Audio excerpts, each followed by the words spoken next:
लखनऊ में भी घाटों पर तैयारी लगभग पूरी हो चुकी है और साफ सफाई का बचा हुआ काम अंतिम चरण में है। साथ ही पूजा के लिए वेदियां बनाने का काम भी तेजी से जारी है। दीपावली के उल्लास के बीच छठ पर्व के रंग भी बिखरने लगे हैं। हमारी मौजूदगी इस वक्त लखनऊ के लक्ष्मण मेला मैदान में मौजूद छठ घाट पर है और यहां पर तैयारियां जोर पकड़ लिया है। आप तस्वीरों से अगर समझेंगे तो आप देखेंगे कि किस तरह से खूबसूरत जो वेदियां हैं उनको सजाने का, बनाने का प्रयास जारी है। किस तरह से इस मिट्टी से, आप देखिए, इस तरह की जो मिट्टी है इसका इस्तेमाल कर जो वेदियां हैं उनका इस वक्त निर्माण किया जा रहा है। इस तरह की पहले कुछ ईंटों को यहां रखा गया है, पानी का उपयोग कर इस मिट्टी को पहले गीला किया जा रहा है और फिर इस मिट्टी को इस अर्घ में कुछ इस कदर, आप देखें अगर, तो यहां पर ये वेदी है और इस वेदी में इस तरह से लगाकर पानी में करके इसको बनाने का प्रयास किया जा रहा है। केवल इसको निर्मित करने का ही प्रयास नहीं है, बल्कि इसके निर्माण के साथ इसको सजाने की भी एक प्रक्रिया होती है। क्या होती है ये आपको मैंने दिखाया, जो निर्माण है, यानी कि किस तरह से वेदी बनाई जाती है। अगली तस्वीर आप देखिए, जब वेदी बनकर सूखती है तो कुछ इस कदर दिखाई पड़ती है। ये वो हिस्सा है जब ये सूख चुकी है, सूखने का इसका काम चल रहा है और एक वेदी बनकर तैयार है।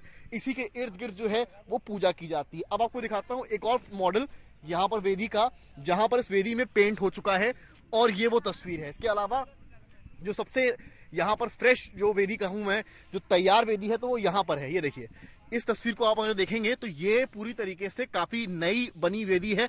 इसको सफेद पीले रंग से उकेरा गया है और एक पूरी नई नवेली निर्मित वेदी इस तरह से तैयार की गई है। परसों से छठ पूजा के तमाम कार्यक्रमों की शुरुआत है, उसको लेकर ये तैयारियां एक तरह से काफी आगे बढ़ चुकी हैं। अब आगे की तस्वीर भी आपको दिखाता हूं जहां पर और वेदियां बन रही हैं। कैमरामैन संजय आपको एक एक तस्वीर यहां से दिखाने का प्रयास कर रहे हैं। अगली तस्वीर आपको मैं दिखाऊंगा गोमती के तट की।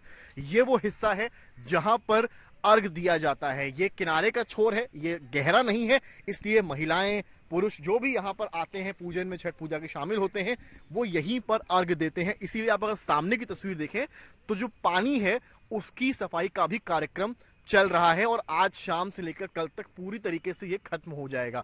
इसको लेकर व्यवस्थाएं की गई हैं। आप यहाँ पर देखें, यहाँ पर इस छोर को यहाँ पर रोक भी दिया गया है जिससे कोई हादसा ना हो पाए, क्योंकि आगे जो आप पानी देख रहे हैं गोमती नदी का, वो काफी ज्यादा गहरा है। इसीलिए इसको इस बैरिकेड से पाट दिया गया है, यानी कि ब्लॉक किया गया है। यानी कि जो भी अर्घ देंगे वो इस छोर में देंगे और इस छोर में ही आकर वो स्नान पूजन जो भी प्रक्रिया होती है त्योहार की, उसे परिपूर्ण करेंगे। हालांकि क्योंकि बड़ा त्योहार है, डर रहता है कि कहीं कोई किसी के डूबने का खतरा ना हो। इसको लेकर जो जल पुलिस है उसको भी अलर्ट किया गया है और जिस दिन छठ का कार्यक्रम यहाँ पर शुरू होगा यहाँ पर आपको जल पुलिस के भी लोग दिखेंगे और कुछ नाव से जो यहाँ पर पहरेदारी करेंगे, या यूं कहें जल पेट्रोलिंग करेंगे, जिससे कि अगर कोई अप्रिय घटना होती है तो उसे रोका जा सके। फिलहाल साफ सफाई के कार्यक्रम, जो नदी है उसको साफ करने की जो प्रक्रिया है वो, और वेदियों के मुस्कुराने की तस्वीर भी यहाँ से देखने को मिल रही है। और इंतजार है जब ये पूजन कार्तिक मास में शुरू होता है